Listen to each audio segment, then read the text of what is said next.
किन्हीं दो चीज़ों की मल्टीप्लाई एक रिजल्ट आता है और रिजल्ट आपको सेम रखना है, लेकिन एक चीज़ को चेंज कर दो तो दूसरी चीज़ भी चेंज करनी पड़ेगी क्योंकि आपको रिजल्ट सेम रखना है। मैं आपको समझाता हूँ मैं आपको क्या बोल रहा हूँ। देखो फॉर एग्जाम्पल मैं आपको कहता हूँ 8 गुणा 5 बराबर है 40, 8 × 5 = 40। मैं कहता हूँ कि मेरे को रिजल्ट तो 40 ही चाहिए, मेरे को रिजल्ट तो 40 ही चाहिए, लेकिन मैं इसको 8 बनाना चाहता हूँ। अगर आप इसको 8 बनाओगे तो ये ऑटोमेटिक क्या हो जाएगा, 5 हो जाएगा। यानी आपको अगर अपनी प्रोडक्ट सेम रखनी है, रिजल्ट सेम रखना है, तो अगर एक चीज़ बढ़ती है तो दूसरी चीज़ ऑटोमेटिकली कम होगी, घट जाएगी। If one increase then second decrease, ये आपका रिजल्ट होता है। फॉर एग्जाम्पल मैं आपको कहूँ 40 गुना 50 बराबर है 2000। मैं कहता हूँ मेरे को रिजल्ट तो 2000 ही चाहिए, आंसर 2000 ही चाहिए, लेकिन मैं चाहता हूँ ये 40 है ना 50 बन जाए।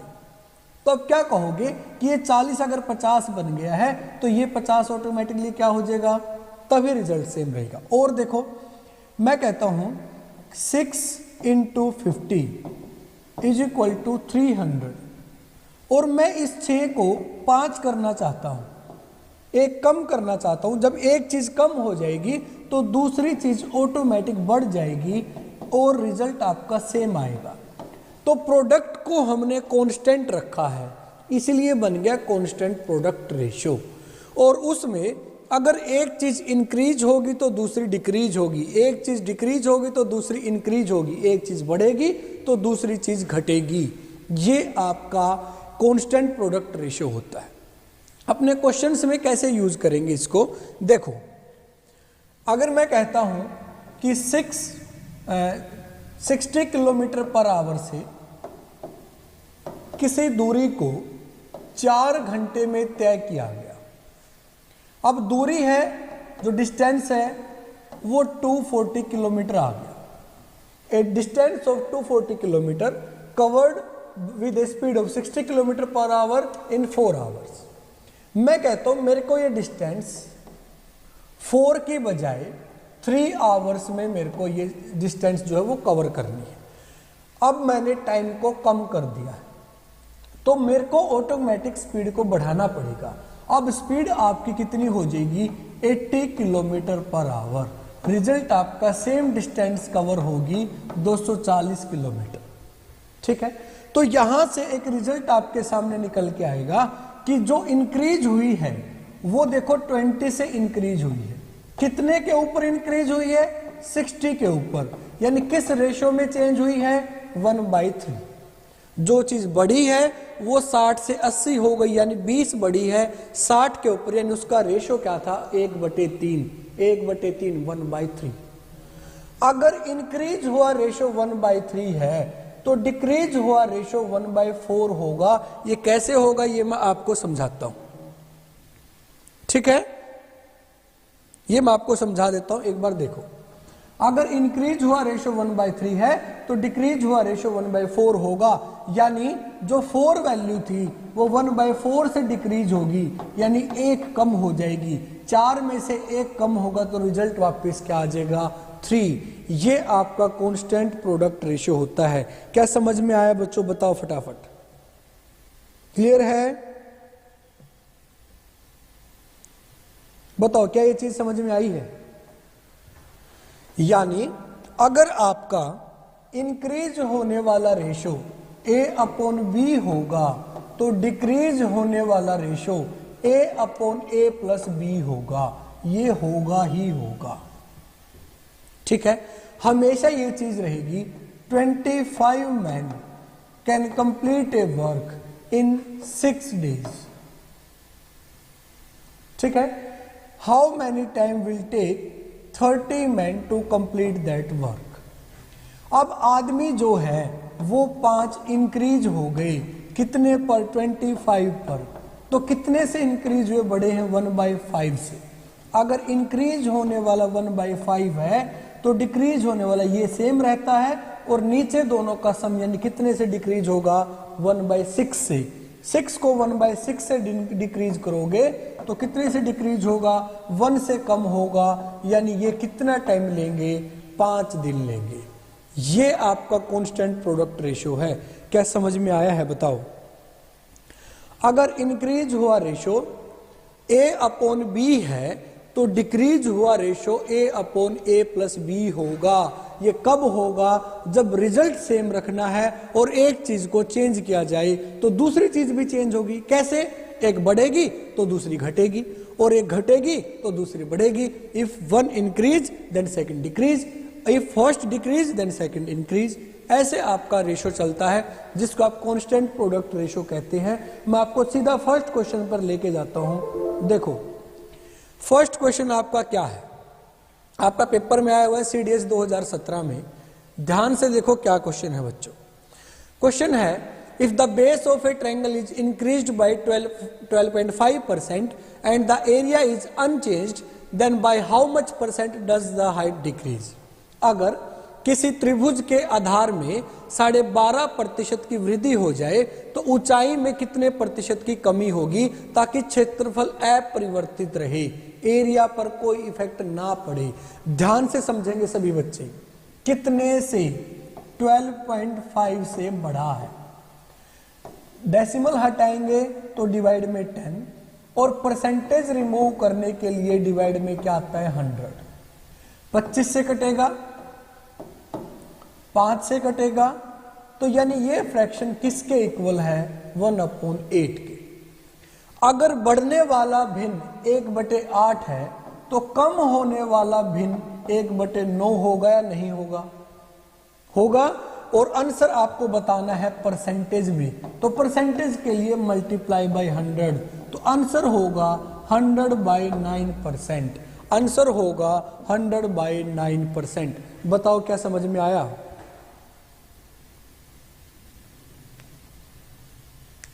क्या क्लियर हुआ।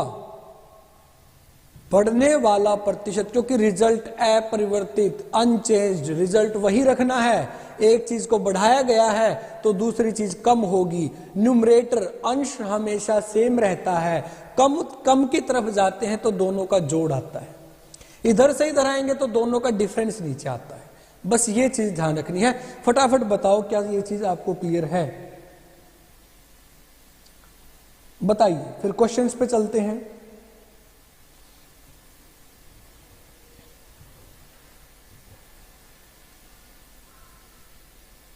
आया समझ में।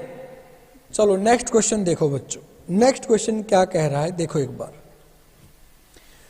ये भी आपका CDS 2007 में आया हुआ ये क्वेश्चन। ये क्या कह रहा है फटाफट देखो। आप आयत की लंबाई को बढ़ाओगे, length of a rectangle is increased by 10%। 10% divide by 100 करोगे तो 1/10 होता है। बढ़ने वाला 1/10 है तो कम होने वाला क्या 1/11 नहीं होगा, और परसेंटेज के लिए सिर्फ मल्टीप्लाई बाय 100, तो आंसर क्या आया 100/11, 100/11% ये उत्तर होगा। बताओ क्या समझ में आया।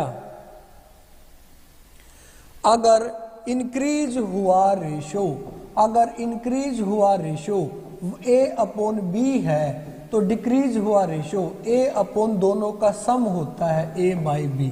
कम होने वाला भिन्न और अधिक बढ़ने वाला भिन्न ये रेशो रहता है। बढ़ने वाला दे दिया, ऊपर वाला तो हमेशा सेम रहेगा, A है तो A, 10 है तो 10, 9 है तो 9, 23 है तो 23, जो भी लिखा है ऊपर सेम रहता है। कम की तरफ जाते हैं तो दोनों का जोड़ नीचे आ जाता है यानी सम। अगर अधिक की तरफ आते हैं तो दोनों का डिफरेंस नीचे आ जाता है, यानी आपका डिफरेंस कितने का है, B का। ये आपका रेशो रहता है। बताओ क्या क्लियर है, समझ में आया सबको। तो फटाफट इस क्वेश्चन का आंसर बता दो क्या होगा। एक आदमी अपने वेतन में इतनी वृद्धि करता है, the salary of a person is increased bye 16.3%। ये मैं बता दे रहा हूं, पेपर में ये 10% आया था, मैंने जानबूझ के चेंज किया है क्योंकि 10 हम पिछले क्वेश्चन में यूज कर चुके हैं। परसेंटेज मैंने चेंज कर दिया है, लैंग्वेज बिल्कुल आपकी पेपर वाली है CDS 2016 वाली। फटाफट देखिए, the salary of a person is increased bye 16.3% of the original salary but he received the same amount even after increment, what is the percentage of his salary he did not receive.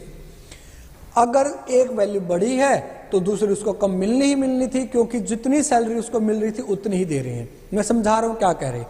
मान लो आपको 10,000 रुपये salary मिलती है और उसमें 16.3% बढ़ा दी गई, लेकिन जो कंपनी का ओनर था वो आपको अभी 10,000 दे रहा है, तो कुछ ना कुछ तो उसने आपको कम दिया है। कितना कम दिया वो पूछा गया है। सेम क्वेश्चन है, फटाफट आंसर बता दो क्या आएगा। 100/7 सी आंसर आ रहा है। 100/7 लिखने की जरूरत नहीं, आप ABC बता सकते हो। आस्था, प्रीति, ममता, ज्योति, बबीता, उषा, नीरज, वेरी गुड। 16/2/3 ये मैं परसेंटेज की क्लास में आपको सारी भिन्न बता भी दूंगा कि ये सीधा 1/6 होता है।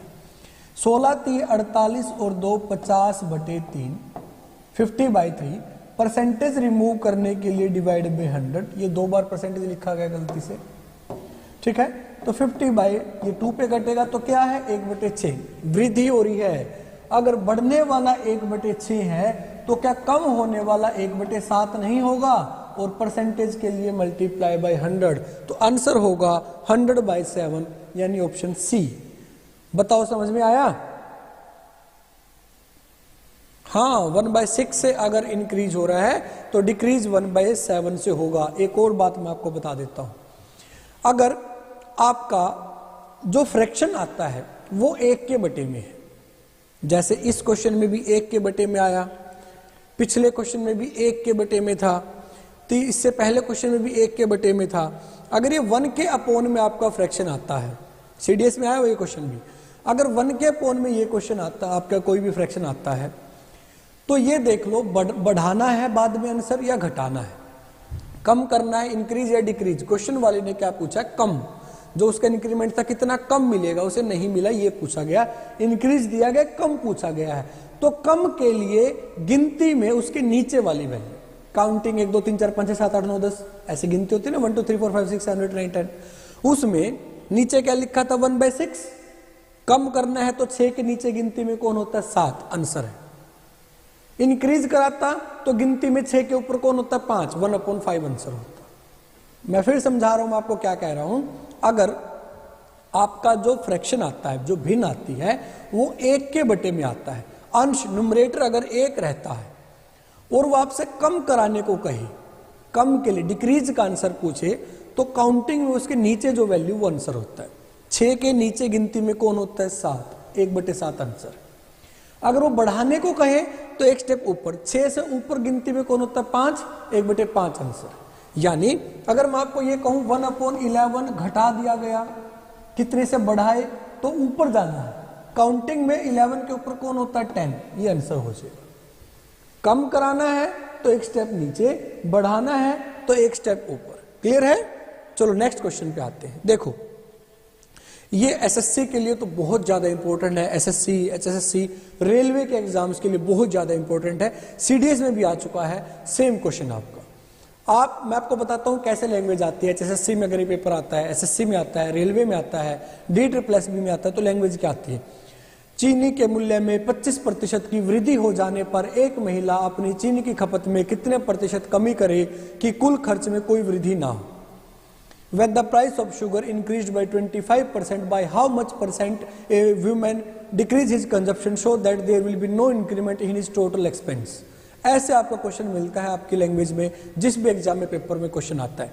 यहाँ क्वेश्चन कैसे है, यदि गेहूं की कीमत में 25% वृद्धि हो जाए, 25% डिवाइड में 100 करेंगे, यानी इंक्रीमेंट 1/4 से हो रहा है, तो वो कमी की पूछ रहा है। गिनती में 4 के नीचे गिनती में कौन होता है 5, परसेंटेज के लिए मल्टीप्लाई बाय 100, तो कितने परसेंटेज से कमी करनी पड़ेगी 20% से। लैंग्वेज में समझा देता हूं क्वेश्चन क्या कह रहा है। क्वेश्चन आपको ये कह रहा है, बी बिल्कुल सही आंसर है सबका, कि अगर मान लो चीनी का रेट बढ़ जाए 100 रुपए से 125 रुपए हो जाए, तो एक आदमी कह रहा है भाई मैं तो 100 की ही लूंगा, चाहे रेट कितना भी हो जाए, मैं चाय फीकी पीनी शुरू कर दूंगा, दिन में मीठा खाना बंद कर दूंगा, हलवा नहीं बनेगा घर में क्योंकि चीनी महंगी हो गई है, लेके 100 की ही आएगा। तो कितनी चीनी कम खाएंगे वो घर वाले, ये पूछा गया है। तो जैसे रेट बढ़ेगा तो क्वांटिटी घर पे कम खर्च होगी, तो वो कितनी कम होगी, एक चीज बढ़ेगी तो दूसरी आपकी कम होगी। बढ़ने वाला 1/4 तो कम होने वाला 1/5। आया समझ में? बेहतरीन क्वेश्चन, CDS 2018 में आपका क्वेश्चन आया हुआ है। मैं आपको और बेहतरीन क्वेश्चन पे लेके जाता हूं कि कैसे। तैयार रहिए अगले क्वेश्चन के लिए, इतने आसान नहीं आने वाले हम। देखो क्या सवाल है, ध्यान से पढ़ना स्टेटमेंट। क्या कह रहा है, ये आपको बोल रहा है a racing car going at an average speed of 108 km/h takes 15 minutes to complete a lap on a racing track. एक 108 किलोमीटर प्रति घंटा की औसत चाल से चलने वाली एक रेसिंग कार एक रेसिंग ट्रैक पर एक लैप को पूरा करने में 15 मिनट लेती है।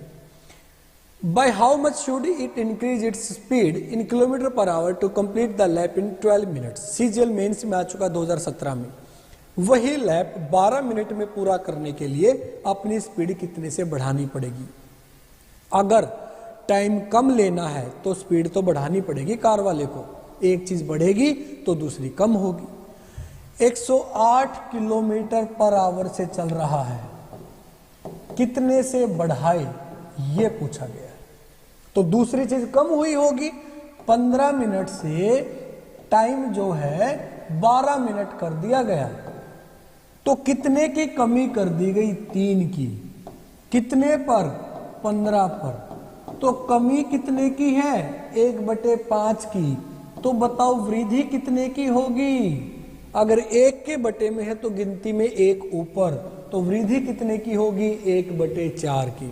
108 से वो चल रहा है, 1/4 की वृद्धि करनी पड़ेगी, तो वृद्धि कितने की हुई, 27 की। ये आपका आंसर होगा। बताओ क्या समझ में आया? 24 आंसर आ रहा है, नहीं। ये टेक्निकल टीम एक बार ध्यान दे प्लीज।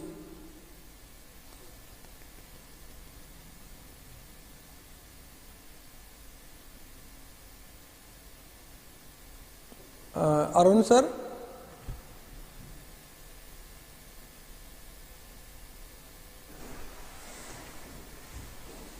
एक बार ये इस बच्चे को आप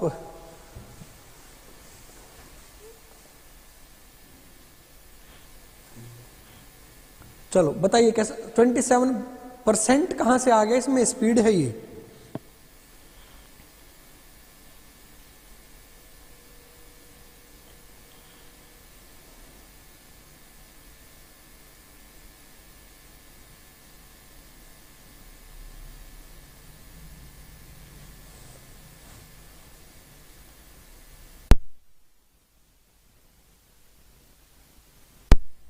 चलिए आगे बढ़ते हैं। क्या समझ में आया बताओ? किसी बच्चे को डाउट है तो बताओ, एक बार और समझा दो। चलो एक बार और समझा देते हैं, देखो ध्यान से। देखो भाई क्या कह रहा है क्वेश्चन में। वो कह रहा है एक कार किसी एक चक्कर जो होता है ना रेसिंग ट्रैक का, उसको लैप बोलते हैं। पूरे लैप को इस स्पीड से चलते हुए 15 मिनट में पूरा करती है। वही एक लैप 12 मिनट में पूरा करना है तो स्पीड कितनी बढ़ानी पड़ेगी। मैंने स्टार्टिंग में समझाया था, एक चीज बढ़ेगी तो दूसरी घटेगी। लैप एक चक्कर तो उतनी ही लंबाई का है, कांस्टेंट रह गया, एक चीज बढ़ेगी तो दूसरी घटेगी। देखो ध्यान से, जो टाइम था वो 15 मिनट से 12 मिनट कर दिया गया, यानी 3 मिनट कम कर देगी। कितने पे, 15 पे। तो कमी कितने की हुई, 1/5 की। अगर कमी 1/5 की है तो वृद्धि ऊपर होती है, अगर भिन्न 1 के बटे में है तो सीधा 1 ऊपर स्टेप चले जाते काउंटिंग में। 5 के ऊपर काउंटिंग में कौन होता है, 4। 1/4 से स्पीड बढ़ानी पड़ेगी। 108 से चल रहा था, 1/4 से बढ़ाएगा तो 108 का 1/4 से गुना करके 27 आएगा। बताओ क्या अब क्लियर है? बताओ समझ में आया है? मैंने रिपीट किया है, बताओ क्या क्लियर हुआ? पजल नहीं होना है, अभी तो और खतरनाक क्वेश्चन आने वाले हैं। आगे आने वाला क्वेश्चन इससे और बेहतर है। ये भी सीजीएल मेंस में आया हुआ है, वो भी सीजीएल मेंस में आया हुआ है। फटाफट बताइए, क्लियर है? रिपीट कर दिया है मैंने, अब बताइए पूनम क्या क्लियर हुआ? ज्योति ने रिपीट करने को बोला था, क्लियर है? चलिए आगे बढ़ते हैं, देखो ध्यान से। देखिए नेक्स्ट क्वेश्चन क्या है,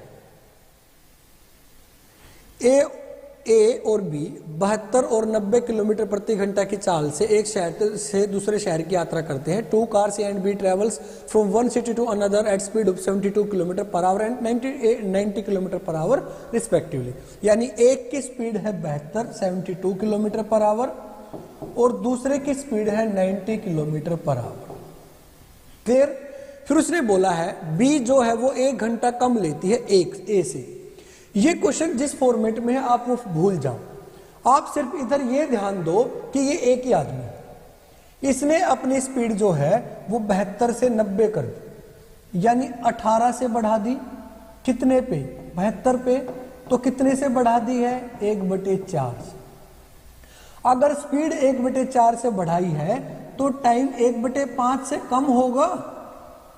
क्वेश्चन वाला कह रहा है 1 घंटा कम हो गया, यानी हमारे 1 की वैल्यू अगर 1 है तो हमारे 5 की वैल्यू क्या 5 घंटे होगी, यानी टोटल टाइम वो 5 घंटे ले रहा था। 72 की स्पीड से चल रहा है, 5 घंटे का टाइम ले रहा है, तो दूरी पूछी गई है, दूरी क्या होगी 360 किलोमीटर्स। ये आपका आंसर होगा। बताओ समझ में आया? हेमदत्त का आंसर आया 360। Very good.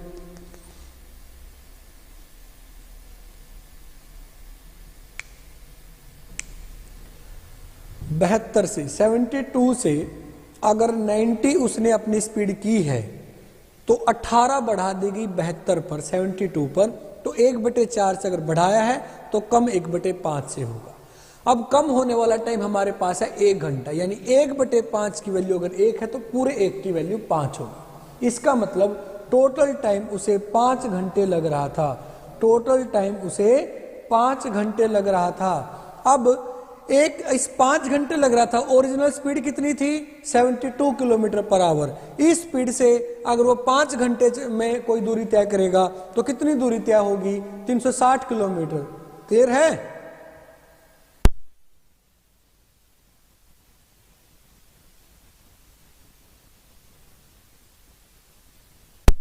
बताओ समझ में आया? हाँ दोबारा बताया मैंने, ये आम सवाल नहीं है, this is not a mango question. ये अच्छा क्वेश्चन है तभी मेंस में आया हुआ है। जो बच्चा इस अप्रोच से करेगा वही मेंस में 100 क्वेश्चन अटेम्प्ट कर पाएगा। क्लियर?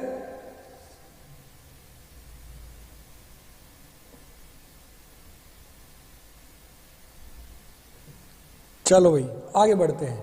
देखो ये भी सीजीएल मेंस में आया हुआ है, डेट भी लिखी हुई है किस तारीख को आया था। Train A takes 1 hour more than train B to travel a distance of 720 kilometre. Due to engine trouble speed of train B falls by 1/3, so it takes 3 hours more than train A to complete the same journey. What is the speed of train A? एक रेलगाड़ी B से 720 kilometre की दूरी तय करने में 1 घंटा अधिक लेती है। इंजन में खराबी के कारण B की जो स्पीड है, जो चाल है, वो 1/3 कम हो जाती है, इसलिए उसको A से अब 3 घंटे ज्यादा लग रहे हैं। तो A की स्पीड क्या है? देखो मैं समझाता हूं। B जो है पहले तो A से 1 घंटा कम ले रहा था, जैसे ही 1/3 स्पीड उसकी कम हुई तो जो B का टाइम था वो A से अब 3 घंटे ज्यादा हो गया। या तो A से 1 घंटे कम था या 3 घंटे ज्यादा हो गया, यानी कितने घंटे का फर्क पड़ गया? 4 घंटे का। किस वजह से? कि स्पीड 1/3 रह गई। अगर स्पीड 1/3 1/3 से कम हुई है तो इंक्रीज कितने से हुई होगी? 1/2 से। बताओ ये चीज क्या क्लियर है? क्या ये समझ में आया है? अगर डिक्रीज 1/3 से हुआ है तो इंक्रीज एक स्टेप ऊपर, गिनती में 1/3 के ऊपर कौन लिखा हुआ है? 1/, तो आधा घंटा जो है, अगर आपकी स्पीड कम हुई तो टाइम बढ़ेगा, आधा बढ़ना चाहिए। क्वेश्चन वाला 4 कह रहा है। अगर 1 की वैल्यू 4 है तो 2 की वैल्यू 2 × 4, इसका मतलब कितनी होगी? 8। यानी B 8 घंटे का समय लेता है और A तो जो कि A से 1 घंटा कम है, यानी A 1 घंटा ज्यादा लेता होगा। A लेता है 8 + 1, ए जो है वो लेता है 8 जमा 1 यानी 9 घंटे। दूरी कितनी है 720, इसका मतलब इसकी स्पीड कितनी रही होगी 80 किलोमीटर प्रति घंटा। ये आपका आंसर होगा। सबसे बेहतरीन क्वेश्चन है इस टाइप का। ये आंसर बी है, नहीं सी है। तुक्के नहीं मारने हैं, तुक्के मारोगे तो नेगेटिव मार्किंग होती है एसएससी मेन में, सब में आपके नंबर -12 ऐसे आएंगे। मैं दोबारा समझा देता हूं, थोड़ा सा आपका डिफिकल्ट क्वेश्चन था। बी जो है किसी दूरी को ए से 1 घंटे कम में तय करता है। अगर बी की स्पीड 1/3 से कम हो जाए तो उसके बाद बी को ए से अब 3 घंटे अधिक लगते हैं। या तो 1 घंटा कम था या 3 घंटे ज्यादा, यानी इसका टाइम 4 घंटे से इंक्रीज हो गया है। ये 4 घंटे से जो इंक्रीज हुआ है वो किस वजह से हुआ है, इसकी स्पीड 1/3 से कम हुई है। अगर कम होने वाली वैल्यू 1/3 है तो इंक्रीज होने वाली 1/2 होगी। आधा टाइम बढ़ना चाहिए। अगर आधे की वैल्यू 4 घंटे है तो पूरे टाइम की वैल्यू जो पूरा टाइम है वो 4 दूनी, इसका मतलब कितना होगा 8 घंटे। और ये किसका टाइम आया है बी का। अगर बी की स्पीड पूछी होती तो 720/8 90 किलोमीटर प्रति घंटा पूछी है ए की। अब ए को तो बी से भी 1 घंटा ज्यादा लग रहा है, यानी 8 जमा 1 बी ए को 9 घंटे का टाइम लग रहा है। स्पीड है टाइम दूरी है 720, टाइम है 9 घंटे, तो स्पीड क्या 80 किलोमीटर पर आवर नहीं होगी? बताओ, समझ में आया? हाँ निकला ना, निकला आर पार क्वेश्चन। यही आएंगे पेपर में जो आपको लग रहा है ना। राहुल गुलिया, बहुत बहुत धन्यवाद आपका। पेपर में मेंस में यही लेवल रहता है। जब हम पढ़ाते हैं तो आपको लगता है, जब हम पढ़ाते हैं आपको लगता है कि लेवल हाई है। नहीं बच्चों, ये पेपर में आए हुए क्वेश्चन है, ये स्टेटमेंट थी, ज्यादा टाइम नहीं लगना है। चलो फटाफट से नेक्स्ट क्वेश्चन। सेम है बिल्कुल, 2018 में ही आया हुआ, ये भी 2017 वाला मेंस था, 18 में हुआ था। 7200 किलोमीटर 5/6 गुना हो गई। 5/6 गुना हो गई, इसका मतलब 6 से 5 रहेगी, यानी 1/6 से कम हो गई। अगर स्पीड 1/6 से कम हुई है तो टाइम 1/5 से बढ़ जाएगा। कम अगर 1/6 है तो टाइम 1/5 से बढ़ जाए। कितना बढ़ा है? पहले तो लगता था 1 घंटे अधिक और अब लगते हैं उससे 36 मिनट। कितना फर्क पड़ गया आपको ये चेक करना है। बी से 1 घंटा अधिक लेता था, अब ए से वो दूसरा अधिक लेने लग गया। 36 मिनट को अगर आवर्स में कन्वर्ट करोगे तो 12 3 36, 12 5 60, 3/5 घंटे। और पहले था 1 घंटे का फर्क, टोटल हो गया 8/5 घंटे। अगर 1 की वैल्यू 8/5 है तो 5 की वैल्यू कितनी होगी? 8 घंटे। ये बी का टाइम आया है और ए तो इससे 1 घंटा अधिक लेता है, तो ए का टाइम 9 घंटे होगा।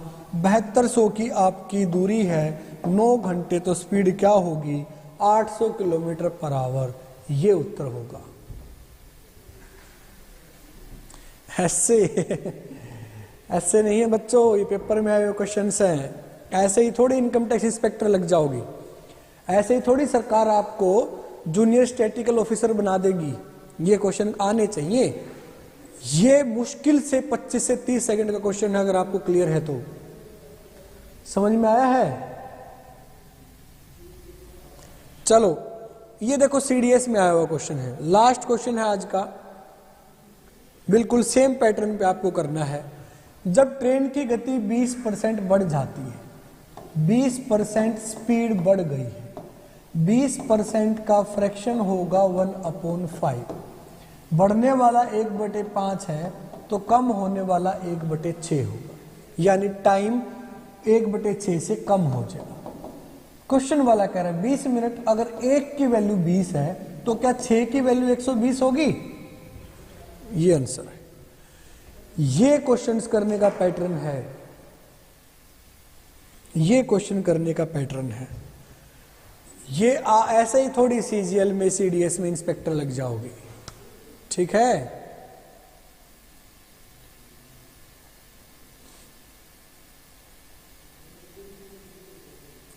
रितेश सहरावत रिपीट। बच्चों देखो, मैं आपको एक चीज बता रहा हूं, कुछ चीजें होती हैं नई, ठीक है, जिनको समझने की कोशिश करनी है। वीरेंद्र कुमार दिमाग हैंग हो गया मैंने अपने घर से कोई सवाल नहीं बनाया है, मैं आपको एक बार दर्शन करा देता हूं आज के क्वेश्चन के। सीडीएस 2016 सीजीएल मेंस, ठीक है, CGL mains, CGL mains, CGL mains, CDS 2018, CDS 2016, CDS 2007, CDS 2017। एक भी क्वेश्चन घर का नहीं है बच्चों, ये पेपर में आए क्वेश्चन है। मैं आपको बेहतर तरीका सिखा रहा हूं, तो नया तरीका है, थोड़ा टाइम लगेगा। वीडियो को पॉज करो फिर देखो, पॉज करो फिर देखो, स्टेटमेंट समझो। जब स्टेटमेंट क्लियर होने लग जाएगी आपको सारी चीजें क्लियर हो जाएंगी। सभी थोड़ी इंस्पेक्टर लगते हैं, ठीक है, आपको मेहनत करनी है। जब मैंने एग्जाम दिया, नहीं वो बात नहीं करते हैं, छोड़ो। तो आपको करना क्या है, आपको मेहनत करनी है, ट्राई करनी है। आज के लिए इतना ही, ठीक है। आप घर पे प्रैक्टिस करिए, डाउट आते हैं हमें भेजिए, आपके डाउट्स का सॉल्यूशन कराया जाएगा, ठीक है। घर पे मेहनत जरूर करनी है आपको। तब तक के लिए स्वस्थ रहिए, खुश रहिए, धन्यवाद।